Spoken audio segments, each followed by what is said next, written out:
Hello, everyone. Thank you in advance for your time and attention. Can you hear me? Yes. Good. I don't want to hold the mic. Okay. Thanks for taking the time to engage me about my experience here in Gainesville. My name is Nicole, as he said. I taught for 15 years in South Florida before moving here to Gainesville. Relatively new to the city. I've been here a little less than 3 years. I moved here in 2016 after my husband passed away to be closer to Shands Hospital. My husband died at a young age of heart disease, but before he did, we had 3 amazing little boys, of which I'm going to tell you about tonight. My youngest is 7 years old. He was born prematurely. He was 22 and a half weeks. I was 22 and a half weeks pregnant when he was born. He stayed in the hospital the first 9 months of his life. He has a G-tube. That's what he eats from. He has a tracheostomy. He uses that to breathe. And he has developmental delays. More specifically, he's diagnosed with cerebral palsy. Also have a handsome 13-year-old son who was diagnosed with autism when he was 2. He's high on the spectrum, so you wouldn't really be able to tell without looking at him. But he has a language processing disorder. So when you talk to him, he looks like a deer in headlights. I don't know. He doesn't know what you're saying. And so you may have to repeat it. And so on first look, he seems like a child who is not listening or not paying attention, or maybe even disrespectful if you're not paying attention. But he's neither. I also have another son who's 15. He's neurotypical. He's extremely smart, and he lets me know that every day. And so he is the bane of my existence, actually. But I love him. I love him still. My kids weren't specifically excited to move here to Gainesville. We had moved from South Florida to Ocala, and then here. But I thought it was the best thing to do because, of course, I have 2 children with disabilities and with multiple appointments per week at Shands for different therapies. So I thought that moving here as a newly single mom would be the best choice for the family. And so that's what I did. I had to decide where to move to. I had some very specific issues. We were now a single income family, and it was different. And so we made some decisions about where to move to. I heard that the schools were fairly decent on the east side where it was affordable.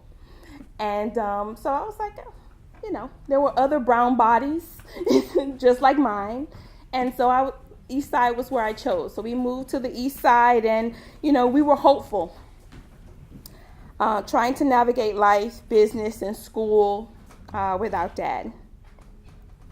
We enrolled in school and moved and started our new life. I quickly learned that the program that I was told about wasn't for my son. This particular program was for other children. Although my son is very bright, he needs extra help understanding instructions, and he needs extra help with focus. And they didn't think it would be a good fit for him, although his grades were very good. I wasn't pleased, but I was new, and I just said, I won't make trouble, as a teacher, I've seen the parents that stomp through, and I didn't feel like being that parent on that day, although I regret it. I still thought things would be okay. The first 30 days or so with my middle son, it went pretty well. Then he started to complain about a bully. I think for my son with autism, one of the things about him is he's just nice. In his eyes, everybody is great and everybody has good intentions. And so when he came home and talked about the bully, he'd never understood why he was the target. And as a mom, I just counseled him. That was the first thing that I did. I tried to help him navigate through. And so we talked, and it seemed to be okay. I didn't know if he was just telling me less or things were actually getting better. After a while, he came back to me and said that the bullying had started again. And so, like a crazed person, I went down to the office and just asked to speak to everybody. Just, what are you doing? Why is this happening to my son? And they promised me that they would speak with the child as well as the parents, and that they were on top of it. Well, things seemed to get better.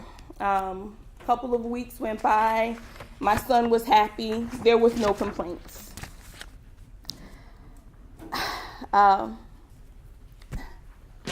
Then one day, I was called by the school telling me that I needed to meet the ambulance at Shands, and that my son was unconscious. I have those same emotions now that I had then, just thinking about it. I didn't know what had happened, and they couldn't really explain as they were in the midst of an emergency. So I sped off to Shands and praying for the best. When I got to the hospital, I learned my son and some other students were playing at PE and that things turned serious. Since my son processes information differently, he was slow to pick up the cues that the playing had turned into something else. And the other child was offended by him still wanting to play and throwing a ball. He began to push my son really hard over and over again until the last push sent my son into a concrete bench where he was unconscious for a little while. I rushed to the hospital. I was crying. I was scared. But when I walked into the room, there was Nicholas sitting up, rubbing his head with a little smirk on his face. He looked like $1 million to me. I don't really know what $1 million looked like, but that must be it. The school counselor and the police was there. They had very limited information about what happened, but my son explained what he remembered. I was so angry at myself for not doing more. I was angry at the school for not protecting him. And I was a little angry at my son, too, after hearing his story. When my son told the story of being pushed and knocked unconscious, the last thing he said was that the kid said he was sorry and that he still wanted to be his friend. I was livid. I wanted the student prosecuted and told the officer so. The school officer said that he would do more investigation the next day and get back to me. My son seemed disappointed in me. He was released the same night with a concussion and lots of forgiveness in his heart, and I was still angry. I left a little different too. I was questioning my ability as a newly single parent, wondering if I was doing enough, saying the right things. I was just very unsure. The next day I went to the school and waited for everyone to gather so that I could hear the full story. I learned that my son was in PE with several other classes, approximately 70 students, I was told. That included students from an EBD class. These were students diagnosed with behavior disorders, but they had one PE teacher. The story that I was told described horseplay that resulted in a fight between my son and the other kid. It was very apparent that they were blaming the students. They never mentioned the teacher or the role that they played. I began to probe about location, class size, why children were left to their own devices for such a long period of time, and finally, why students, especially those with behavior disorders, didn't have extra supervision. They weren't able to give me answers, except to say that there was only one teacher for all those students. They asked if I wanted to move forward with prosecuting the child, but I was torn. I didn't want to be the reason that a young black boy was arrested and became a part of the system. But I also didn't trust that they would protect my son, and I told them so. Their response to me was that I could leave. They didn't say exactly that. But because of my son's IEP, I had an out. I could say that I didn't feel safe. He wasn't safe in that school, and the laws associated with the IEP would allow for a transfer. So I took their advice. I was like, yay, I'm out. And I called the downtown like they told me to. I left the message, no answer. I waited a day or two, called again, left a message. I received no answer. I did this maybe 3 or 4 times over the 2-week period, still no answer. My son was stuck in a school that had hurt him. That was my thought. I did the next best thing that I could do. I called my property management company. I provided them with a police report and told them I didn't feel safe. They found another property on the other side of the town for me, one that I could not afford. But I took it because it meant that my son would be safe, and it meant that I would have a little bit of peace of mind. For a while, we were good. We transferred and we were happy. My son didn't feel threatened. He thrived in the school. He's an AB student, and we were great. A few months down the line, my car breaks down and needs expensive repairs. It puts my family in a bind financially. So we go back to the Southeast, where we could afford to live. The truth is that we should have never left. We should not have had to leave just to feel safe in the school. I decided to try to get in contact with the office that could help my son stay at his current school. You know, the one that never answered the first time. Well, this time they picked up. And they were really shocked about my experience before. So I told them my situation. They told me I'd have to complete an application and a committee would meet and I would be called. When I received the call, I was told that he didn't have to go back to his home school in East Gainesville, which was the same school that he had been hurt at, but he couldn't stay at his current school because of the numbers. I asked them, I was a little confused, so I asked them if they realized that he was already at that school. They said, yes, we know. And so then I said, okay, well, do you realize that he's an autistic child and that any interruptions in patterns could be bad for him? And they said, yes, I realize.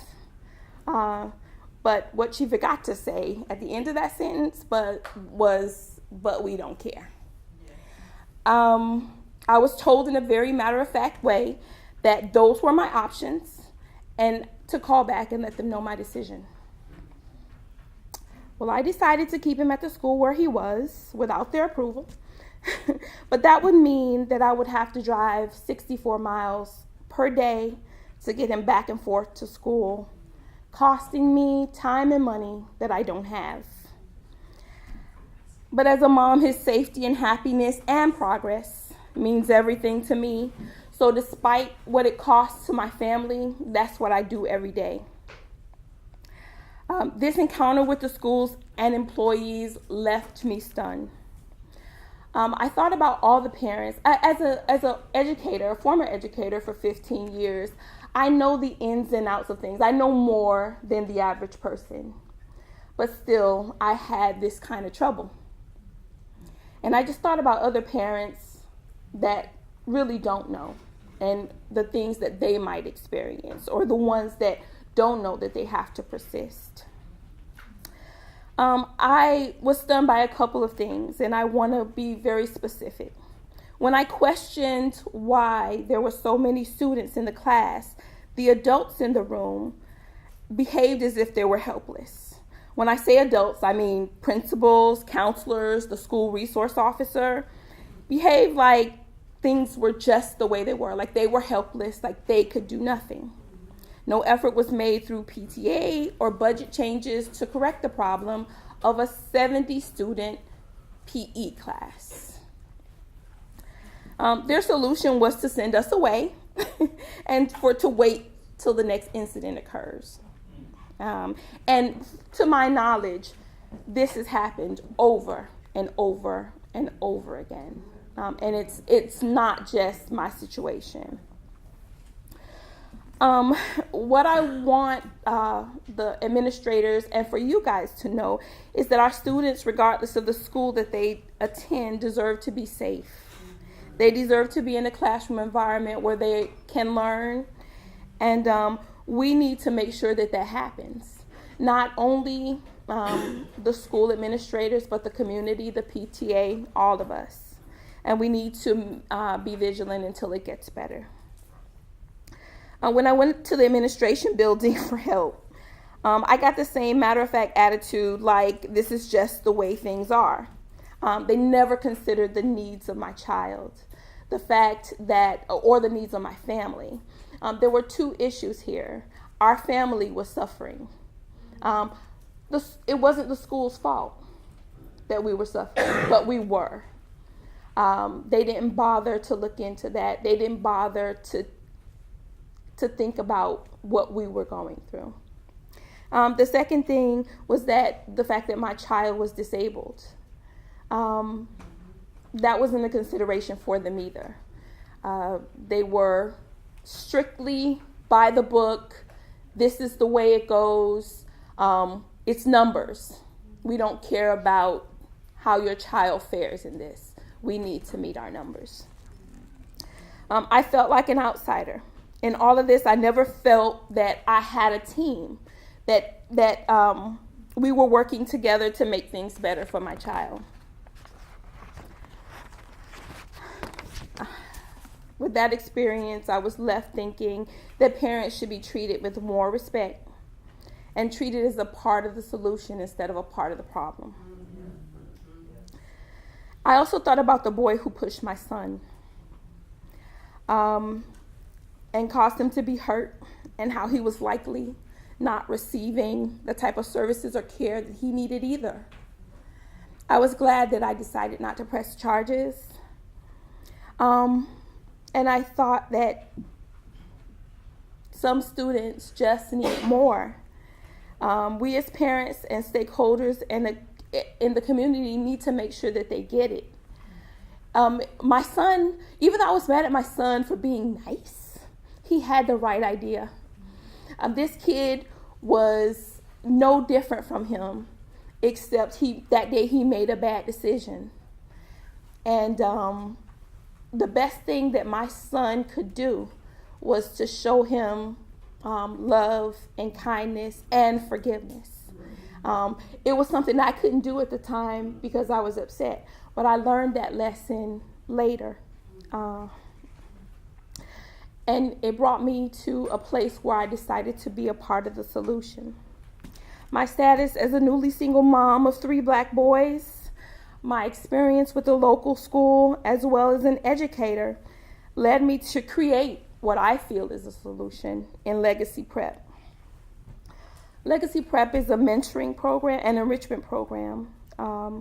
That's a part of E = MC squared. That's expanding minds through competency and consciousness. We're a 501c3 nonprofit dedicated to improving the life of children in our community through mentoring, education, and enrichment. Our goal for the mentoring program is to go directly to children and communities that need it. Our goal is to go into places through GHA and like Village Green, Section 8 housing, and administer these programs. The program that we have created runs from January through June and has a well-written, research-based curriculum designed to change the lives of families and children through generations. We cover all the bases and serve children from 8 to 18.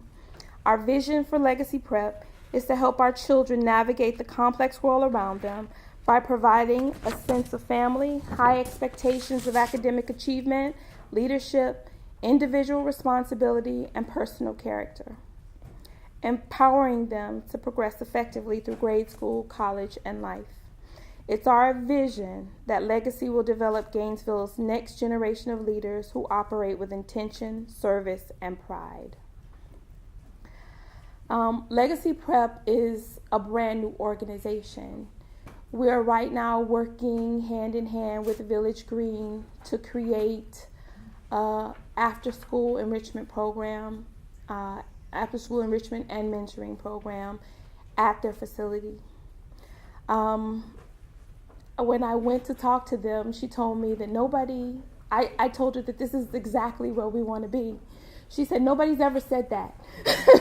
Nobody's ever said that Village Green is exactly where they want to be. But the truth is that we've gone through, my partner and I, who has been here in the Gainesville community for a very long time, has also done different mentoring programs. And we often find that what we receive are children like Shanae's, children that are bright and they just want to get the butter from the duck, as my grandma used to say. Their parents want everything for them and they want everything for themselves. And it's great to have those type of children in the program because they're great for the other students. But we really want to touch those who don't have any hope, they can't see the light. We want to be the light for them. We want to be the people holding their hands, giving them information, empowering them to move forward in life and to progress through life. I want to ask you, if you know anyone who would like to volunteer to tutor or mentor these kids, please see me. I have information for you and applications for mentors and tutors. We also need to raise $10,000 by January. We are halfway there. There are many costs associated with this program, including buildings, administrative costs. We have 2 field trips planned. We've reached our goal of $5,000. That's with no cultural experiences for the children. But that's not what the program is about. We want to provide those cultural experiences, and so the other $5,000 is necessary for us to bring them, for them to have those experiences. So if you know anyone who cares to donate, please let us know that also. If you know a child that would benefit from the program, please email us at legacyprepmentoring@gmail.com or come or speak with me, and I can provide you with more information. Thank you for listening and being a part of the conversation that makes Gainesville better. Thank you so much.